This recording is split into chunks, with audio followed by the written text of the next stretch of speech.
बिस्मिल्लाहिर्रहमानिर्रहीम, अस्सलाम वालेकुम। आप देख रहे हैं व्यूज़ मैटर। मैं हूं मुर्तज़ा डार। इसराइल और अमेरिका की इंटेलिजेंस के चीफ हंगामी तौर पे एक मुलाकात कर रहे हैं और वो मुलाकात इसराइल के अंदर हो रही है। इस मुलाकात का मकसद क्या है? ऑल ऑफ सडन ऐसा हंगामी क्या हो गया कि भाई बैठ के बातचीत करने की ज़रूरत पेश आ चुकी है और दुनिया भर का मीडिया और ख़ुसूसन वेस्टर्न मीडिया इसको इतना ज़्यादा बागौर क्यों देख रहा है?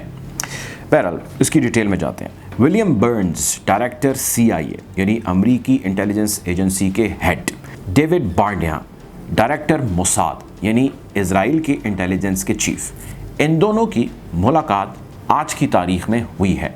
इस मुलाकात के अंदर क्या बातचीत हुई है, उसके कुछ अगराज़ व मकासद क्या हैं, उनको आपके सामने हम रखेंगे। लेकिन उससे कबल मैं थोड़ा सा एक रीकैप दे दूँ। ईरान, अमरीका और इसराइल का ये तीन ममालिक हैं जिन तीनों ममालिक के अंदर नए लीडर्स हैं, नए ऑपरेटर्स हैं, नए हेड्स हैं, लेकिन प्लान्स पुराने चलते आ रहे हैं और वो कामयाबी से चलते आ रहे हैं। मैं उसकी डिटेल बता देता हूँ। दोनों ममालिक की जो ये अभी चीफ़्स का मैंने जिक्र किया, मोसाद के और CIA के, ये दोनों नए चीफ़ हैं, न्यूली अपॉइंट हैं दोनों। अगर आप सुदूर की बात करें प्रेसिडेंट्स की, तो इजराइल के नए प्रेसिडेंट आए हैं नफ्ताली, आप जानते हैं। अमेरिका के नए प्रेसिडेंट आए हैं जो बाइडन, आप जानते हैं। ईरान के नए प्रेसिडेंट आए हैं इब्राहिम रईसी, ये भी आप जानते हैं। इन 5 लोगों की पॉलिसी को, प्लानिंग को इस वक्त पूरी दुनिया बगौर मुताला कर रही है और देख रही है और एनालाइज कर रही है कि सूरत हाल है क्या। इससे जुड़े, इनके डिसीजन से जुड़े बहुत सारे चीज़ें हैं जो हमारे सामने आती हैं और बहुत सारे लोग हैं जो नुकसान उठाते हैं, बहुत सारे लोग हैं जो फ़ायदा उठाते हैं, उठाने की कोशिश करते हैं। इस सारे को एक 360 एनालाइज करते हैं। इस सारे मामले का आगाज़ होता है इस मुलाकात से जो दोनों ममालिक के चीफ्स के दरमियान है इंटेलिजेंस एजेंसी के। 10 मैं आपके सामने चीज़ें रखता हूँ जिन 10 चीज़ों को मौज़ूए बहस लाया गया है इसके अंदर और जिन 10 चीज़ों की वजह से आज ये मुलाकात हो रही है। ये मेरी राय है, मेरा एनालिसिस है। पहली चीज़ ये कि लिबनान के अंदर हिजबुल्लाह से झड़पें जारी हैं, गोलाबारी हो रही है। दूसरी चीज़ ये कि गज़ा के अंदर हमास से झड़पें जारी हैं, गोलाबारी हो रही है। तीसरी चीज़ ये कि गल्फ़ ऑफ ओमान के अंदर बहरी जहाज़ों के ऊपर हमले और उसके ऊपर होने वाली सियासत भी जारी है। चौथी चीज़ ये कि सीरिया में इंटेलिजेंस ख़बर यह है कि एयर स्ट्राइक की गई है इजराइल की जानिब से, ये भी ख़बर एक हकीकत है। पाँचवीं चीज़ ये कि ईरान को 10 हफ्तों के अंदर एटम बॉम्ब बनाए जाने की खबर भी इजरायली डिफेंस मिनिस्टर ने दी। छठी चीज़ ये कि ईरान के नए सदर को हार्ड लाइनर डिक्लेयर करना और उनके ख़िलाफ़ मुहासबा करना एक अलहदा चीज़ है। सातवीं चीज़ ये कि अमेरिका को ईरान से JCPOA यानी जौहरी मुआहदे से रोकना है।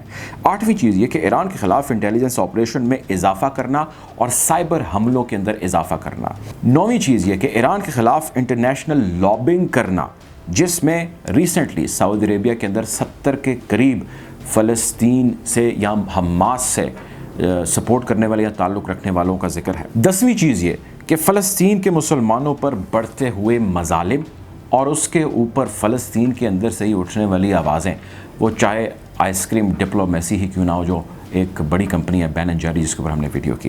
ये 10 चीज़ें हैं जो रीज़न बनी हैं इन नए लीडरान और इन टॉप ब्रास के लोगों की इस मुलाकात का, जिसमें 2 लोग अभी रिप्रेजेंट कर रहे हैं अपने अपने ममालिक के बाकी लोगों को।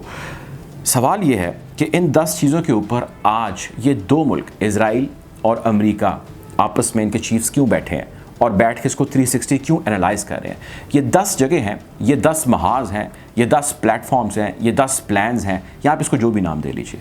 ये 10 जगह हैं जहाँ से हमले किए जा रहे हैं और हमला किया जा रहा है एक मुल्क के ख़िलाफ़। इन 10 की 10 चीज़ों पर जो मैंने आपसे जिक्र किया है, एक मुल्क है जिसके ख़िलाफ़ ये तमाम तर चीज़ें हो रही हैं। लिबनान में हिजबुल्लाह, ईरान सपोर्ट करता है। गज़ा में हमास, ईरान सपोर्ट करता है। गल्फ़ ऑफ ओमान, ईरान ज़िम्मेदार है। सीरिया में इजराइल की एयर स्ट्राइक ईरान की प्रॉक्सी पे की गई। ईरान 10 हफ्तों में बम बना लेगा, ईरान इटसेल्फ। हार्डलाइनर सदर हैं ईरान। JCPOA से रोकना ईरान।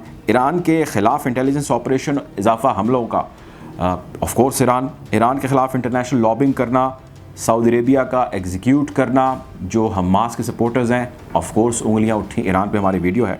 फ़लस्तीन के मुसलमानों के ऊपर और हमास के ऊपर घेरा तंग करना, हमास के बारे में कहा जाता है कि उसको सपोर्ट बहुत ज़बरदस्त किस्म की हासिल है ईरान से।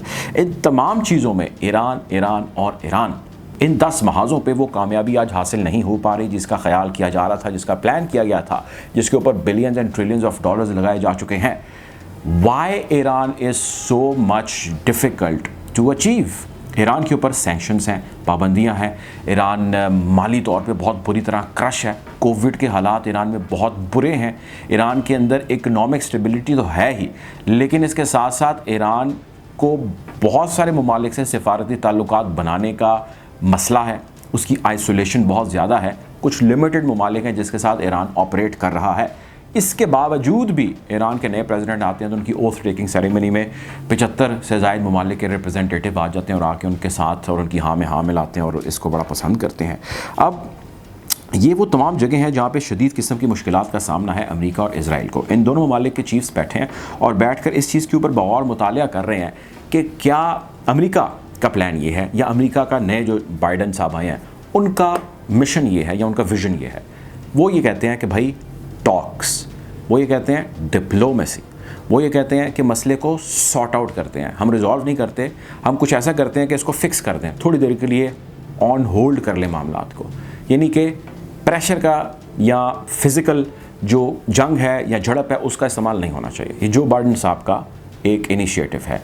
उसके बरक्स जो दूसरे साहब हैं या दूसरा मुल्क है इज़राइल वाले कहते हैं, नफ्ताली साहब ये कहते हैं जो उनके सदर हैं कि नहीं भाई, कोई टॉक्स नहीं, कोई बातचीत नहीं, कोई लीनियंसी नहीं। ये वो लोग हैं जिनको हम लातों से मारेंगे, ये वो लोग हैं जिनके ऊपर हम हमला करेंगे, जिनके ऊपर हम ड्रोन से हमला करेंगे, रॉकेट से हमला करेंगे, इनके ऊपर हम ज़मीन से हमला करेंगे। सो हम एग्रेशन का इस्तेमाल करेंगे और आप डिप्लोमेसी का इस्तेमाल करेंगे। इसके ऊपर ये मीटिंग है इन दोनों चीफ्स की, क्योंकि ख्याल ये किया जाता है कि दुनिया के तकरीबन सारे ममालिक के अंदर ही जो इंटेलिजेंस चीफ्स होते हैं वो इंटरनेशनल पॉलिसी और इंटरनेशनल रिलेशंस के अंदर ही अहम किरदार अदा करते हैं। मुल्कों के अंदर तो करते ही हैं, लेकिन इंटरनेशनल सिनारियो में बड़ा अहम रोल होता है इन लोगों का। और इसका इस 10 पॉइंट्स में मैंने आपसे जिक्र किया, इसका मकसद ये है कि कौन से ऐसे ये 10 महाज हैं जिसके अंदर आपको एब्सोल्यूट विक्ट्री मिली हो। कोई एक ऐसा महाज नहीं जिसके अंदर एब्सोल्यूट विक्ट्री मिली हो।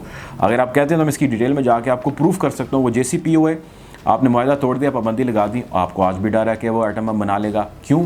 इजराइल का डिफेंस मिनिस्टर कहता है जी 10 हफ्तों की दूरी भी रह गया एटम बम बनाना ईरान का। आप ये कहते हैं कि फ़लस्तीन के अंदर ये हमारा आइनी हक़ है, इजरायली काबिज़ होते चले जा रहे हैं, हमास को हम क्रश कर रहे हैं, लेकिन इंटरनेशनल दुनिया के अंदर आवाज़ें आपके ख़िलाफ़ उठ रही हैं। आप ही की कंपनीज आप ही के ख़िलाफ़ रिटेलिएट कर रही हैं। बेन एंड जेरी आइसक्रीम की बिलियंस ऑफ डॉलर की कंपनी है, $1000 बिलियन का रेवेन्यू है, वो आप ही की जो है वो आपको रिजेक्ट कर रही है, आप ही के ख़िलाफ़ आवाज़ उठ रही है। गज़ा के अंदर हमास पे हमले करते हैं, हमास उसे डबल हमले आप पे कर देते हैं। अब लेबनान के अंदर हिजबुल्लाह पे हमले करते हैं, हिजबुल्लाह उसे डबल हमले कर देते हैं, आपको आखिरी वार्निंग दे देते हैं। तो आप किस खेत की मूली हैं? इसके ऊपर ये लोग बैठे हैं और बैठ के कोई फाइंडिंग, कोई रिजल्ट निकालना चाहते हैं कि यार कोई इसका सोल्यूशन होना चाहिए, एग्रेशन या टॉक्स, डिप्लोमेसी जिसको आप कह लीजिए। खैर यकीनी इस मुलाकात के बाद बहुत सारी चीज़ें क्लियर होंगी, लेकिन एक चीज़ जो सबसे क्लियर है वो ये है कि इस सब प्रेशर कोशिश के बावजूद भी ईरान अपनी जगह पर कायम है। वो राइट है या रॉन्ग है मैं इसकी डिटेल में नहीं जाना चाहता, लेकिन मैं आपको ये बताना ज़रूर चाहता हूँ कि आज एपिसेंटर है बहुत सारी ख़बरों का ईरान, इस खित्ते से जुड़ी और इस खित्ते से जुड़े बाकी खित्तों से भी जुड़े। सो हम कोशिश करेंगे कि इस बदलती सूरत हाल के हवाले से जिस तरह आपको डेली अपडेट रखते हैं, आपको आगे भी अपडेट रखें। वीडियो अच्छी लगी तो इस चैनल को सब्सक्राइब करें ताकि ऐसी मज़ीद वीडियोज़ बर वक्त आप तक पहुँच सकें। अपना ख्याल रखें, दुआ में याद रखें। अल्लाह हाफ़िज़।